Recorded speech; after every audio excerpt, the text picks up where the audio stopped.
আমার প্রিয় ছাত্রছাত্রীরা, সোমনাথ একাডেমিতে তোমাদের সবাইকে স্বাগত। রবীন্দ্র মুক্ত বিদ্যালয় থেকে তোমরা যারা উচ্চ মাধ্যমিক পরীক্ষা দিতে চলেছ 2024 সেপ্টেম্বর সেশনে তোমাদের 2 তারিখে পরীক্ষা রয়েছে বাংলা পরীক্ষা। প্রতিটি সাবজেক্টের কিন্তু আমি লাস্ট মিনিটে সাজেশনের ভিডিও আপলোড করেছি, অবশ্যই তোমরা দেখে নিতে পারো ভিডিও সেকশনে গিয়ে। তো আমাকে প্রচুর ছাত্রছাত্রী কিন্তু ফোন করেছো যারা হাতে বাংলা বইটি পাওনি। প্রচুর ছাত্রছাত্রী অ্যাডমিশন নিয়ে বিভিন্ন রাজ্যে কাজ করতে চলে গেছো, বা এখানে অ্যাডমিশন নিয়ে ওখানে থাকো, অনেকে আবার বিদেশেও কিন্তু কাজ করতে গেছো। তাদের কাছে কিন্তু বইটা নেই। তো তোমাদের বই থেকে তোমাদের যে প্রথমে যে গল্পগুলো রয়েছে সেই গল্প থেকে গুরুত্বপূর্ণ মাত্র 10টা করে 5টা করে এমসিকিউ 5টা করে এসিকিউ এর প্রশ্নের উত্তর আমি দিচ্ছি। এইগুলো তোমরা দেখে যাও। এখান থেকে আশা করা যায় অনেকগুলো শর্ট প্রশ্ন তোমরা প্রত্যেকে কমন পাবে। তোমরা পরীক্ষা দিয়ে এসে কিন্তু মিলে নিতে পারো, ঠিক আছে? যারা এখনো কি করব, পরীক্ষা দেব কি দেব না বুঝতে পারছো না, সোমনাথ একাডেমি থেকে তোমরা স্বল্প মূল্যে প্রতিটি সাবজেক্টের নোট, লাস্ট মিনিটের সাজেশন, লাস্ট মিনিটের নোট সংগ্রহ করতে পারো নিচের হোয়াটসঅ্যাপ নাম্বারে যোগাযোগ করে। তো চলো আমরা ভিডিওটি শুরু করি। সূচিপত্রটা একবার দেখে নাও। গল্পতে দেনা পাওনা, আরণ্যক, অরণ্যের অধিকার, এই 3টি গল্প থেকে আজকের জাস্ট 15টি এমসিকিউ আর 15টি এসিকিউ এর উত্তর নিয়ে আলোচনা করব। এই এমসিকিউ এসিকিউগুলো তোমরা জাস্ট একবার দেখে যাও। এখান থেকে তোমরা প্রত্যেকটা থেকে একটা অথবা দুটো করে কমন পাবেই পাবে। তো দেখে নাও। দেনা পাওনা, রবীন্দ্রনাথ ঠাকুর। প্রতিটি প্রশ্ন 1 এমসিকিউ, 5খানা এমসিকিউ এখানে দিয়েছি। 1, দেনা পাওনা গল্পটি প্রকাশিত হয় যে পত্রিকায়? কি লিখবে? হিতবাদী পত্রিকায়। 2 নম্বর দেখে নাও। নিরুপমার বিবাহের পণ চাওয়া হয়েছিল, উত্তর কি লিখবে? 10,000 টাকা। 3 দেখো, দেনা পাওনা গল্পে রামসুন্দর মিত্রের নাতির বয়স, উত্তর লিখবে 5 বছর। 4, রামসুন্দরের জ্যেষ্ঠ পুত্রের নাম লিখবে হরমোহন। 5, নিরুপমার স্বামী যে পেশার সঙ্গে যুক্ত সেটা কি ছিল? Deputy magistrate. তো দেখো, দেনা পাওনা থেকে কিন্তু আমি প্রায় 25 থেকে 30খানা 1 নম্বরের প্রশ্নের উত্তর ইউটিউবে কিন্তু আপলোড করা রয়েছে। তা সত্ত্বেও এই 5টি দিলাম কারণ প্রতি বছর যখন প্রশ্নের উত্তরগুলো আমি সলভ করি দেখা যায় যে এইখান থেকে প্রশ্নগুলো কিন্তু পরীক্ষায় আসে, একটা হলেও কিন্তু দেবে, 5টার মধ্যে একটা। এসে কেউ দেখে নাও। 1 নম্বরের প্রশ্ন, একজন প্রবীণ লোক ছিল। প্রবীণ লোক কি বলেছিল? কি লিখবে? রায়বাহাদুরের বক্তব্য শুনে একজন প্রবীণ লোক বলেছিল, শাস্ত্র শিক্ষা নীতি শিক্ষা একেবারে নাই, অর্থাৎ এখানকার ছেলেরা বাবা মায়ের বাধ্য নয়। 2 নম্বরের প্রশ্ন দেখো, শ্রী তো ভারী কোন প্রেক্ষিতে বক্তব্য? কি লিখবে? নিরুপমার মুখের দিকে তাকিয়ে কোনো প্রতিবেশী যদি তার সৌন্দর্যের উল্লেখ করে তাহলে নিরুপমার শাশুড়ি বাঙ্কার দিয়ে উঠে বলে, শ্রী তো ভারী। 3 নম্বরের প্রশ্ন, এতে আমার কাজ নেই একথা বলার কারণ কি? কি লিখবে? নিরুপমার বাবা অত্যন্ত কষ্ট করে 3000 টাকা নোট নিরুপমার শ্বশুরের কাছে প্রদান করলে তিনি তখন এই সামান্য টাকা নিতে রাজি হন না, সেই প্রসঙ্গে এই উক্তি। 4 নম্বরের প্রশ্ন, খুব একটা শক্ত রকম শপথ করিলেন, কে এই শপথ করেছিলেন? কি লিখবে? নিরুপমার বাবা রামসুন্দর মিত্র এই শপথ করেছিলেন। 5এর প্রশ্ন, রায়বাহাদুরের মহিবী লিখিলেন, তিনি কি লিখেছিলেন? কি লিখে উত্তরটা?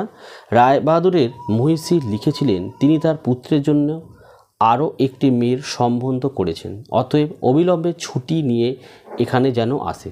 তাহলে 5টা এমসিকিউ 5টা এসিকিউ অবশ্যই পড়ে যেতে হবে। নেক্সট দেখো, আরণ্যক বিভূতিভূষণ বন্দ্যোপাধ্যায় কি লিখবে? 5টা এমসিকিউ দিয়েছি। 1, ভানুমতি কখনো যা করেননি, কি লিখবে? চা। 2, ভানুমতিরা জাতে ছিল কি? রাজগোঁড়। 3, রাজা দব্রুপান্না নামে লেখা চিঠিটি যে ভাষায় ছিল? কি লিখবে? কাহেতি হিন্দি। 4 দেখো, যুগল প্রসাদ রান্না করেছিল কিসের? পাখির মাংস। 5, ভানুমতির জ্যাঠামশাই যা এনেছিল কিনেছিল? মহিষ। হয়ে গেল। এসিকিউ দেখে না 5টা। কে খুব চা পছন্দ করত? কি লিখবে? যুগল প্রসাদ খুব চা পছন্দ করত। 2, পৃথিবীর মধ্যে এমন আর নেই কোন জায়গার কথা বলা হয়েছে? কি লিখবে? ঝাঁটি ঝর্ণার কথা বলা হয়েছে যেখানে বুনো হাতি, বন, ময়ূর, ভয়ানক জঙ্গল ও অপূর্ব সুন্দর ঝর্ণা রয়েছে। 3, দু একটা শহরের নাম বলো তো। এর উত্তরে শ্রোতা কোন শহরের নাম উল্লেখ করেছিল, কী লিখবে? উর্দিত প্রশ্নের জবাবে ভানুমতি 3টি শহরের নাম উল্লেখ করেছিল। গয়া, মুঙ্গের, পাটনা। 4 ভারতবর্ষের নাম শুনেছ? এর উত্তরে ভানুমতি কী বলেছিল, কী লিখবে? উক্ত প্রশ্নের উত্তরে ভানুমতি বলেছিল ভারতবর্ষ কোন দিকে। নেক্সট, ভানুমতি কোন জেলায় বাস করত, কী লিখবে? ভানুমতি গয়ায় বাস করত। এবার অরণ্যের অধিকার থেকে দেখে নাও মহাশ্বেতা দেবীর লেখা। 5টা এমসিকিউ দেখে নাও। 1 সুগানা বা কর্মী নিয়মিত যা খেতে পায় না, কী লিখবে? ভাত। 2 দেখো জঙ্গল হলো সকল মুন্ডার কাছে, কি? উত্তর লিখবে মা।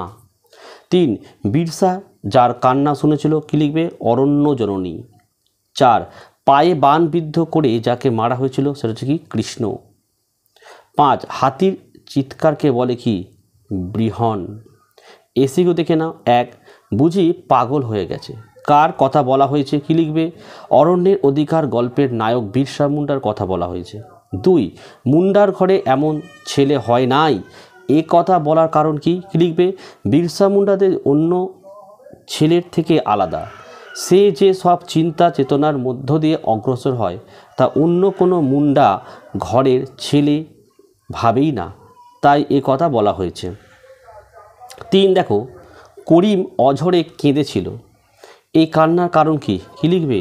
করিম অনুভব করেছিল তার ছেলে সবার থেকে আলাদা, সে স্পষ্ট অনুভব করেছিল এই ছেলে হয়তো রক্ষাকর্তা হয়ে জন্মগ্রহণ করেছে, তাই ছেলেকে বুকের মধ্যে আগলে রাখার জন্যে করিম অঝরে কেঁদেছিল।